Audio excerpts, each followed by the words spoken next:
Dito po tayo ngayon mga kaibigan sa San Vicente, Cauayan, Masbate. Kasama po natin ngayon si Nabadboy ng Cauayan, Masbate, si Robin Hood. Ayan po si Robin Hood.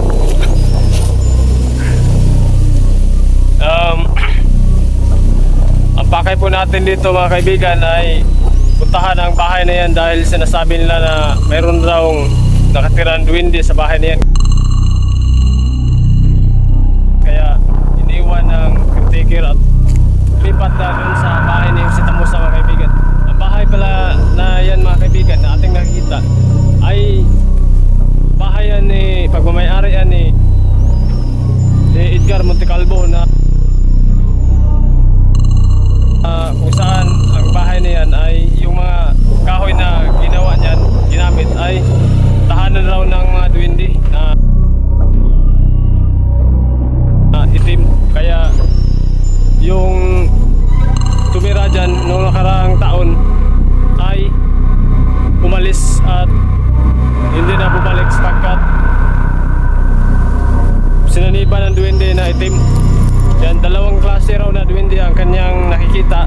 Yung duwende na itim ay may sungay raw mga kaibigan, at yung duwende na puti ay yun yung gusto makipagkaibigan sa kanya, at yung itim na duwende ay gusto siyang kukunin. Si Marites Nailon ang nakatira dyan, kasama ang kanyang asawa na si Roy Nailon na nasa pamamahay na ni Jose Tamusa ngayon mga kaibigan. Lumipat na. Narito po ang kabuuan ng tanawin sa lugar na to mga kaibigan. Ito ay malayo sa mga kapitbahay at nag-iisa lang po ito dito sa lugar na to. Boundary po ito ng Tagaytay at saka ng San Vicente.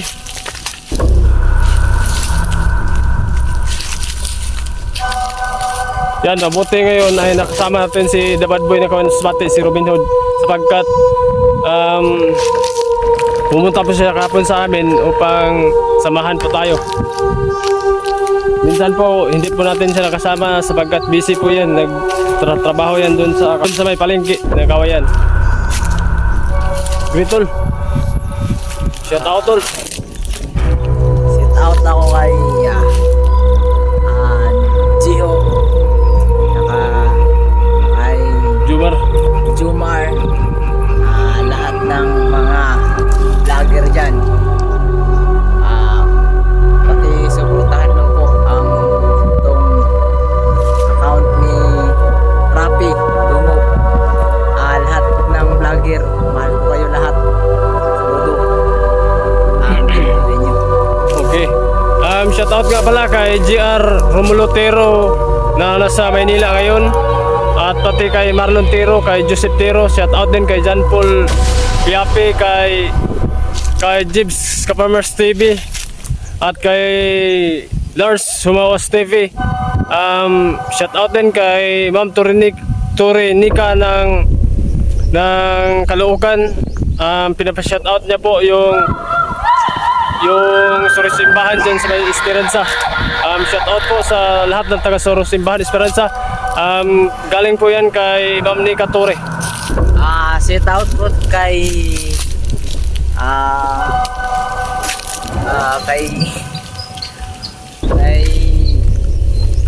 Dalagang Buki dyan.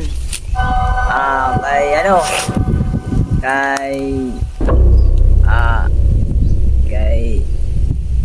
lahat ng mga nasusuporta sa amin. Lahat. Punta na po tayo mga kaibigan sa lugar na to na pamamahay ni Edgar Montecalvo, na kung saan dito po sinasabi nila mga kaibigan ayon pa sa kanyang caretaker na si Marites Nailon at saka ng asawa niya na si Roy Nailon. Itong kwento na to mga kaibigan ay hindi lang to kwento-kwento o kwentong patsiro, dahil talagang ang nakatira po rito dati ay nagpapatunay na talagang may duwende na nanirahan dito sa bahay na to na gustong sumanib sa kanya. Nabukol siya nila? Wala. Yara ko, ang walang ko magsaba sa Meriko. Ito taga kaya. Hindi ko magsaba. Sa kanila naman doon hindi nga ito mong sa iya ha, nga muso, mong sanib sa iya ha. Gusto na bagi siya ko, kanayunan siya. Kaya hindi mo magkatakan das batang magtuog. Ako yung mas kong tingog. Nya, ingon ko, ipabro niya. Gusto mo na siya, kana tinuod na ingon niya na makakita siya sa duwindi, kung may mga sunga, ingon siya, tinuod yun. Kanang ito mo duwindi mo sanib sa iya, doon sungayan mo na. Kanang puti, magkikigala ko no. Na kung saan siya ay napapunta sa mga iba't ibang albularyo upang magpatingin kung ano ba talaga ang kanyang kalagayan at mapa-visualize kanya yung 20 na itim na sinasabi nila na may sungay raw mga kaibigan. At dalawang klase raw ng 20 ang nakatira dito. Ang 20 itim na may sungay na gustong sumanib sa kanya, gusto siyang kukunin.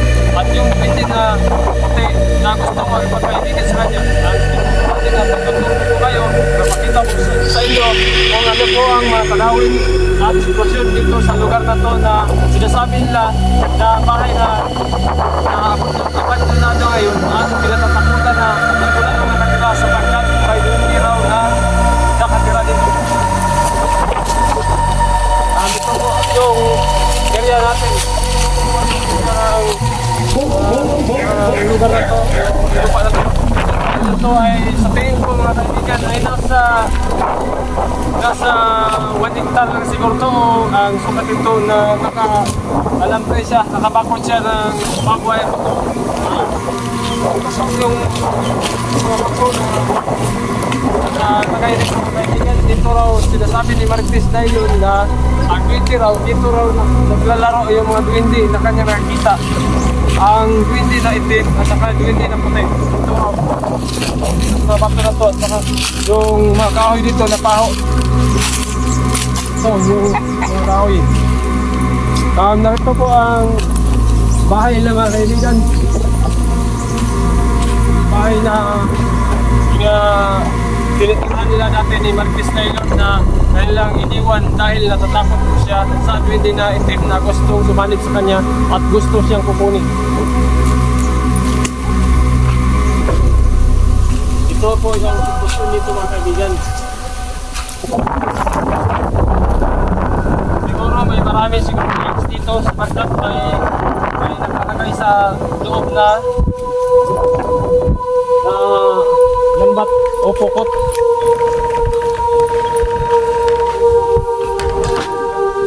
Ito pong sitwasyon dito mga kaibigan na sa loob ng bahay na yan.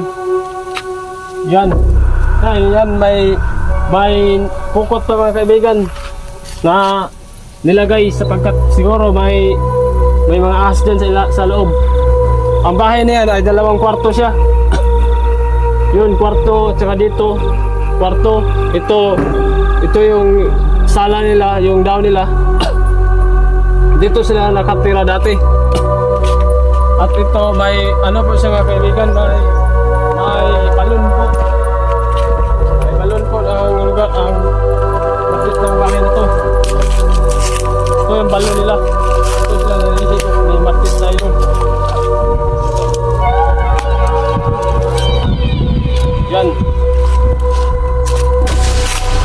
Dito may maliit rin. Dito yung ginawa nila na dito sila nagsasaing sa lugar na to. Diyan sila nagsasaing ni Maripis. So yung maliit nila na kubo. Yung lagayan ng palay at saka mais. Yan, ito yung mga bato dito. Ito po, yan. Dito sinasabi nila na ang duwende na marami raw itong duwende. Maganda sana mga kaibigan kung gabi yung pagpunta natin dito gabi ng Biyernes o kaya Martes sapagkat yan raw yung mga araw na nagpapakita sa kanya ang mga duwende.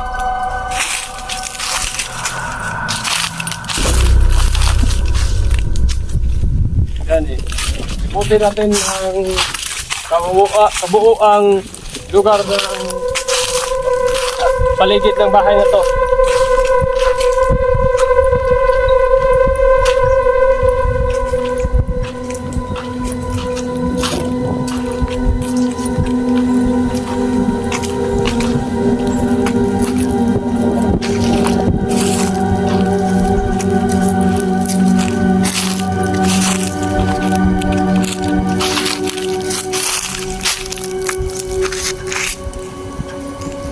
dito raw sa paligid na to, dito raw niya nakikita mga kaibigan ang mga duwende na itim na naglalaro.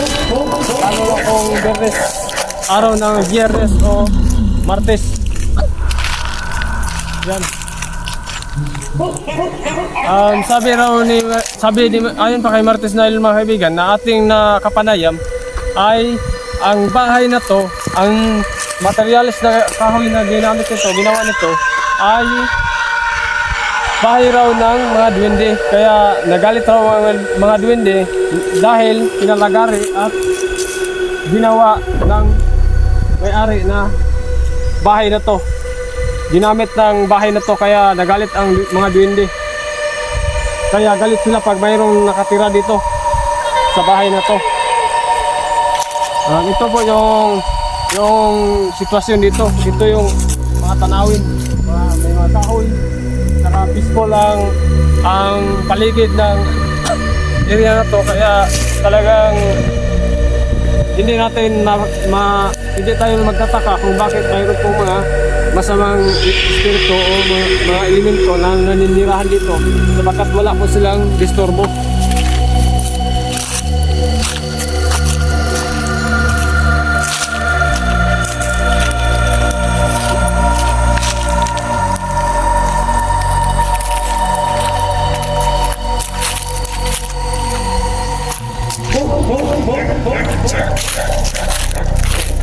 Ito yung ano lang mga kaibigan, yung CR nila.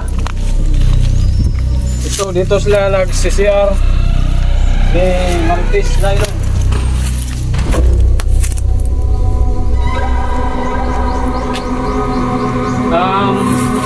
Dito pala mga kaibigan ay napakaraming ahas dito sa loob nito sa ilalim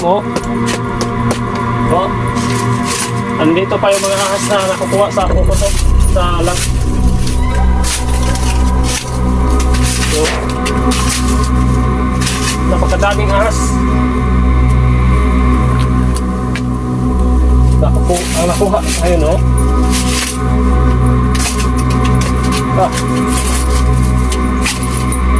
daming ahas Kaya pala may nakikita natin kanina na may lambat na nakalagay sa abang Ito. Ang dami talaga ng ahas dito mga kaibigan Yan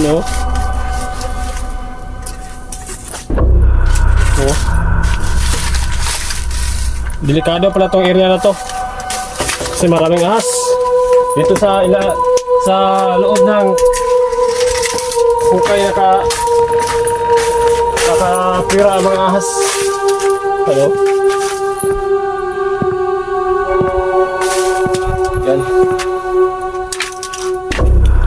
Yan po ang sitwasyon dito sa area na to mga kaibigan. Sa lupa ni Edgar Montecalvo na ating sinadya talaga natin na puntahan ngayon upang maipakita ko sa inyo at i-vlog natin sa araw na to.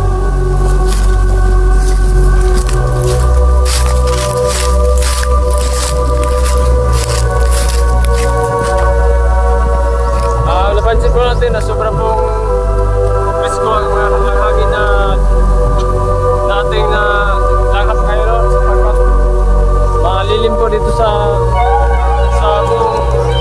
paligid niya sapagkat may mga puno ng niyog at mga puno ng langka, puno ng jamalina na ating napansin ngayon.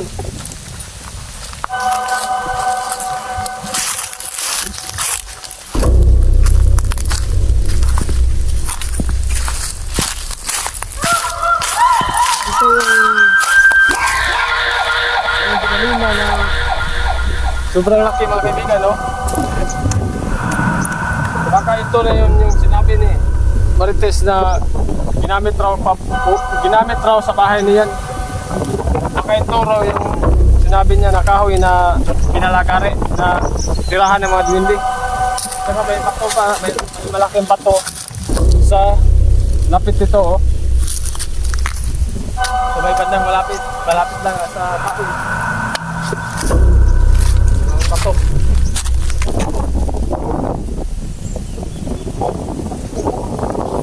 Ito po yung ano dito, yung ating makikita.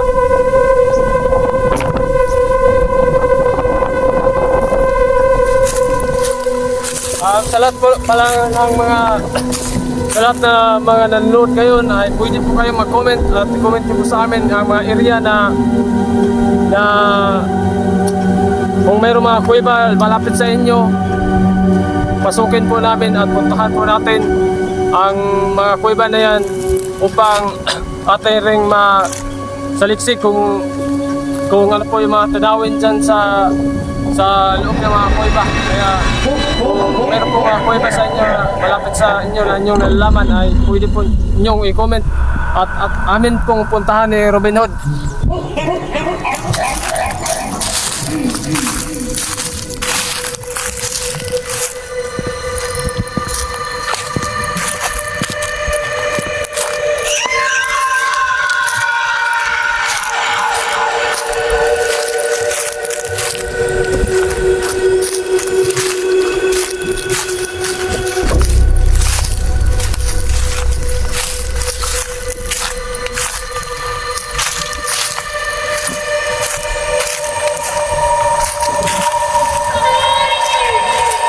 Yan mga kaibigan, may mga baka pa rito. Ito yung mga baka rin. Yata to ni Edgar Monticalvo. Yan, sobrang ganda ng klase ng baka.